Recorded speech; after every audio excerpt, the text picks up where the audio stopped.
রজনী চলতেছে, ঠিক না ঠিক? ভাগ্যক্রমে 12 রবিউল আউয়াল মাসের 12 তারিখ সোমবারের দিন আরবি মাস হিসেবে রাত আগে আসে, ঠিক না ঠিক?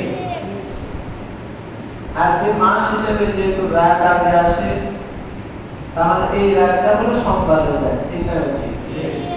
এই রজনীটাই যখন সুবহে সাদিকের আলো এসেছিল, আজ থেকে 1450 বছর আগে 577 খ্রিস্টাব্দে মুহাম্মদুর রাসূলুল্লাহ সাল্লাল্লাহু আলাইহি ওয়াসাল্লাম মক্কা নগরীতে জন্মগ্রহণ করেছেন।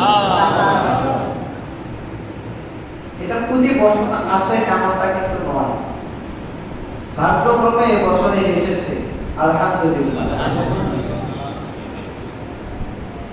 এবং পাশাপাশি সরকারের দু আলম নবী মুহাম্মদুর রাসূলুল্লাহ সাল্লাল্লাহু আলাইহি ওয়াসাল্লাম দুনিয়ার জমিন থেকে ওফাত বরণ করেছিলেন এই দিনে। একদিকে খুশি আর একদিকে বেদনা। খুশির তুলনায় বেদনাটাই আমাদের বেশি, ঠিক না ঠিক?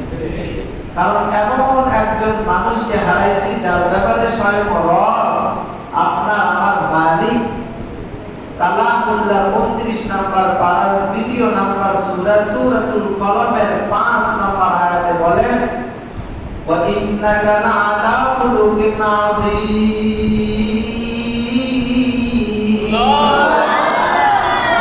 ও নবী, আপনি আপনার উম্মতদেরকে জানায়া দেন, আপনাকে আমি হিসাবে দুনিয়ার জমিনে পাঠাইছি। বিগত জীবনে কাউরে পাঠাইনি, সামনের জীবনেও কাউরে পাঠাবো না। ওয়া ইন্নাকা লাআলা খুলুকিন আযীম, মহা চরিত্রের অধিকারী করিয়া আমি আল্লাহ আপনাকে দুনিয়ার জমিনে পাঠাইছি। এই সূরার লাস্ট নাম্বার আয়াতে স্বয়ং আল্লাহ বলে, এই দুনিয়ার বান্দা বান্দীরা গভীর মনোযোগ দিয়ে শুনবে, ওয়া মা আরসালনাকা ইল্লা রাহমাতাল লিল আলামিন। সমগ্র জাহানের জন্য রহমত স্বরূপ হিসেবে সরকারের দু আলম নবী মুহাম্মদুর রাসূলুল্লাহ সাল্লাল্লাহু আলাইহি ওয়াসাল্লামকে পাঠায়া দিয়েছি। সকলের জন্য রহমত হিসেবে পাঠিয়েছি। সেই নবীর জন্ম তারিখ আজকের এই রজনী। এই রজনীকে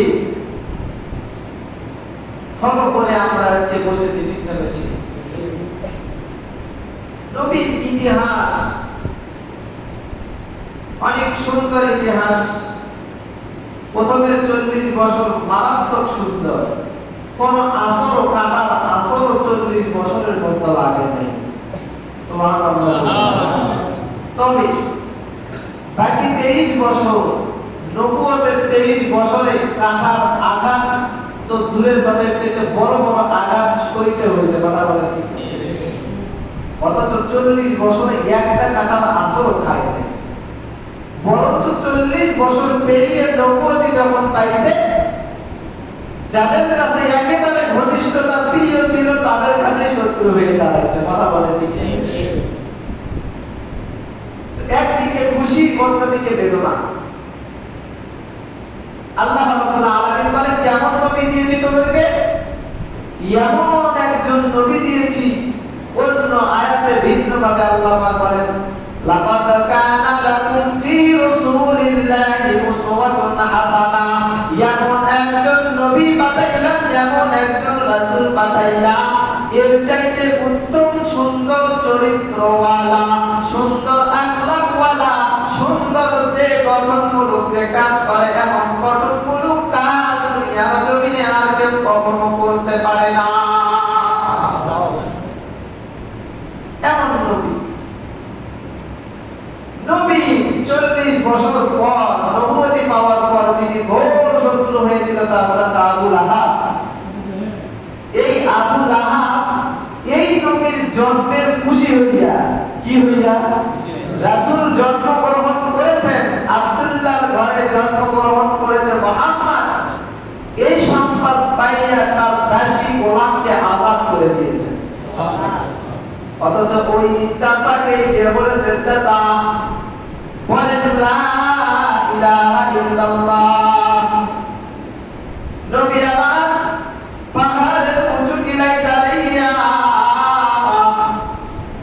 ডাক দিয়ে বলে, কুরাইশ গোত্রের লোকেরা, তোমরা একটু আমি মুহাম্মাদের কথা শোনার জন্য একটু আমার সামনে হাজির হও। এই মক্কাবাসীরা, তোমরা আমার নবী, আমি নবী, আমি মুহাম্মাদের সামনে একটু হাজির হও, তোমাদের সঙ্গে কিছু কথা আছে। সমস্ত মক্কাবাসী হাজির হয়ে গেল। ডাক দিয়ে বলে, মুহাম্মদ কেন ডেকেছো? বলে, আমি মুহাম্মদ যদি বলি এই পাহাড়ের এই পাশে তোমাদের সঙ্গে যুদ্ধ করার জন্য সৈন্য বাহিনী দাঁড়ায় আছে, বিশ্বাস করবা? সমস্ত মানুষগুলো এক বাক্যে বলেছিল, হ্যাঁ মুহাম্মদ আমরা বিশ্বাস করি। সরকারের দু আলম ডাক দিয়ে বলে, কেন বিশ্বাস করে? বলে, দুইটা কারণে আমরা তোমাকে বিশ্বাস করি। কয়টা কারণ? আওয়াজ দিয়ে বলেন, কয়টা কারণ? দুইটা। আরেকটু আওয়াজ লাগে আমাদের, কয়টা কারণ? দুইটা। দুইটা কারণে মুহাম্মদ তোমার কথাটা আমরা বিশ্বাস করি।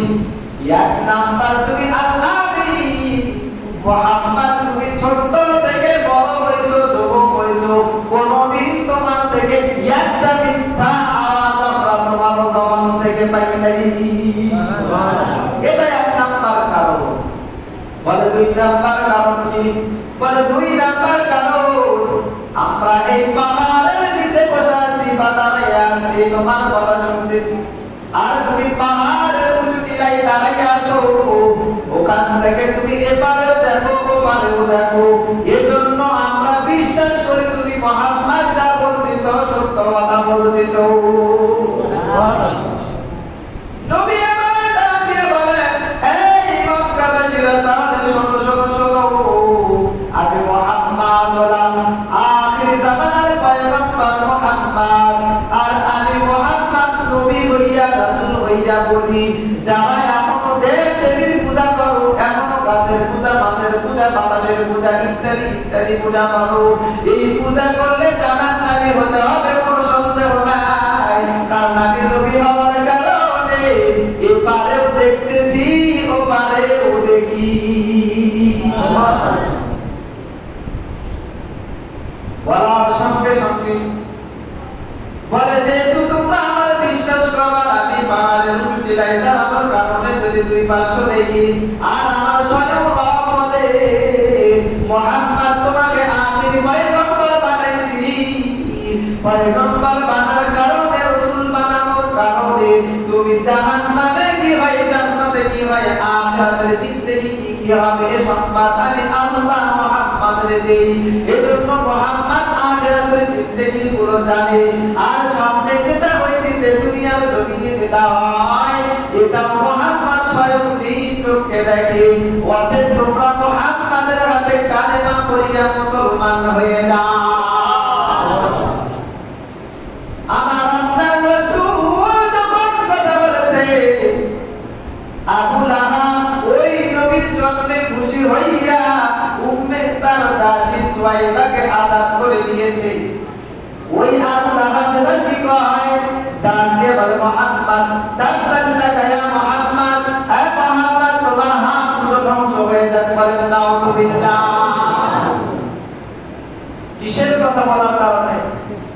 আওয়াজ দিয়ে বলেন, ইসলাম গ্রহণ করার কথা বলার কারণে, ইসলাম মানার কারণে, এই কথাটা বলার কারণে। এবং যে ব্যক্তি তার জন্মে খুশি হইয়া গোলামরে আজাদ করে, ওই ব্যক্তি এবার বলে, তোমার দুই হাত ধ্বংস।